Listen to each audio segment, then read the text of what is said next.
Assalamualaikum warahmatullahi wabarakatuh. Sebelumnya, perkenalkan saya Faiza Priliza dari kelas Broiden. Pada kesempatan kali ini, saya akan mempresentasikan hasil ujian praktik Natural Language Processing saya yang berjudul Perbandingan Algoritma Machine Learning Tradisional dan LSTM pada Analisis Sentimen Komentar Instagram.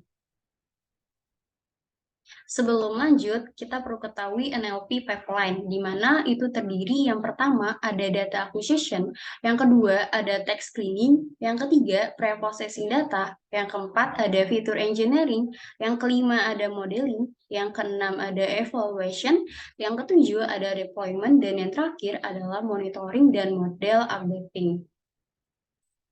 Nah, uh, untuk latar belakang masalah dan urgensi kenapa proyek ini dibuat.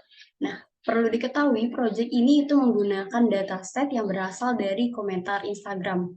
Instagram sendiri itu merupakan platform media sosial yang saat ini memiliki jumlah pengguna yang cukup banyak, di mana pengguna Instagram ini dapat saling berinteraksi melalui komentar pada postingan.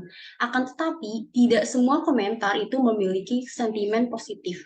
Ada banyak komentar negatif yang dapat merugikan.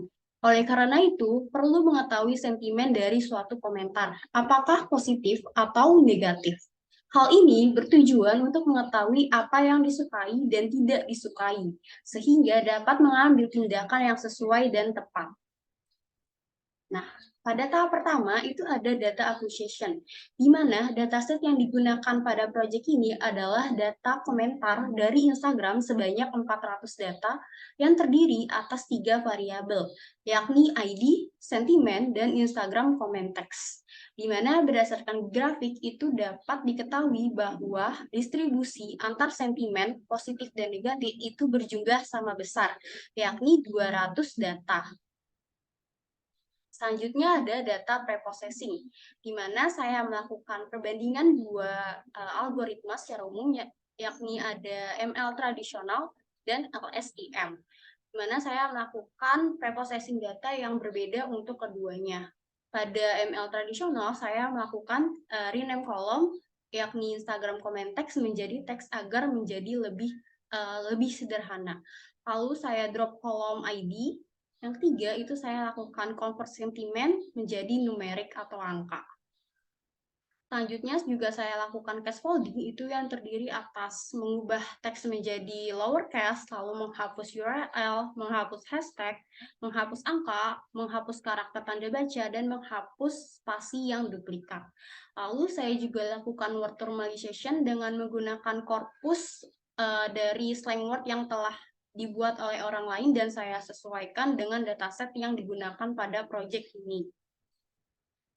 Selanjutnya saya lakukan stop word removal juga, di mana saya juga mengambil korpus stop word yang dimiliki oleh orang lain dan saya sesuaikan dengan dataset yang digunakan pada proyek ini. Lalu juga saya lakukan stemming untuk mengubah menjadi bentuk kata dasarnya. Nah, sedangkan untuk preprocessing data pada LSTM dan BLSTM itu tidak terlalu kompleks pada mesin learning tradisional. Karena pada LSTM dan BLSTM saya akan menggunakan word embedding-nya adalah word to pack untuk menangkap makna dari suatu kata. Di mana untuk teks preprocessing-nya itu saya melakukan mengubah teks menjadi lowercase, menghapus URL, menghapus hashtag, menghapus angka, menghapus karakter tanda baca, lalu spasi yang duplikat, dan saya juga lakukan normalisasi data. Nah, selanjutnya adalah fitur engineering, di mana pada ML tradisional dan LSTM BLSTM itu berbeda gitu untuk fitur engineering-nya. Pada ML tradisional, saya menggunakan fitur ekstraksi dan fitur selection yang sama untuk seluruh algoritma machine learning tradisional yang saya gunakan, yakni fitur extraction-nya dengan menggunakan TF-IDF dan n-gram-nya itu adalah 1-1 atau uniform. Di mana saya juga memilih fitur hanya top 800 fitur saja dengan menggunakan chi-square. Sedangkan untuk LSTM dan BLSTM itu saya menggunakan fitur engineering-nya adalah fitur extraction-nya adalah word embedding dengan word to pack dengan hyperparameter yang sesuai pada slide. Selanjutnya saya lakukan modeling. Untuk mesin learning tradisional saya menggunakan 4 algoritma, yakni ada multinomial naive Bayes, ada random forest, logistic regression, dan super vector machine classifier. Sedangkan untuk LSTM itu ada LSTM itu sendiri dengan arsitektur sebagai berikut, dan saya juga menggunakan di LSTM dan Word2Vec dengan arsitektur sebagai berikut. Nah, setelah dilakukan modeling, itu diperoleh hasil evaluasinya gitu untuk mesin learning tradisional, di mana berdasarkan grafik ini itu dapat diketahui bahwa algoritma multinomial naive Bayes itu memiliki akurasi dan CV akurasi yang paling tinggi gitu dibandingkan ketiga algoritma mesin learning tradisional lainnya, di mana akurasinya itu sebesar 96%, sedangkan rata-rata cross validation akurasinya itu adalah 95%. Nah, sedangkan evaluasi untuk LSTM dengan menggunakan hyperparameternya itu adalah yang pertama epoch-nya 30, base size-nya 32, optimizer-nya menggunakan updam dengan epsilon, lalu metrik akurasi, dan loss-nya itu menggunakan categorical cross entropy. Sehingga diperoleh hasil akurasi dan pola akurasinya untuk setiap epoch-nya itu dapat ditunjuk di gambar atau grafik berikut. Nah, berdasarkan grafik tersebut ini dapat diketahui bahwa model ini itu sudah cukup baik, tidak terlalu overfitting ataupun underfitting. Nah, di mana itu diperoleh hasil akurasinya sebesar 76%.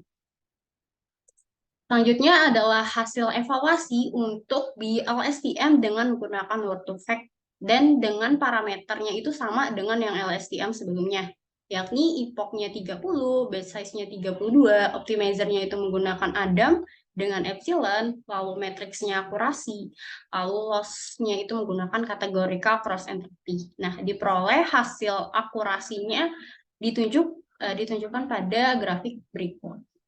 Berdasarkan grafik tersebut itu dapat diketahui bahwa model BLSTM dengan Word2Vec ini itu lebih baik gitu dibandingkan dengan LSTM sebelumnya, karena diperoleh hasil akurasinya, file akurasinya itu adalah sebesar 82%.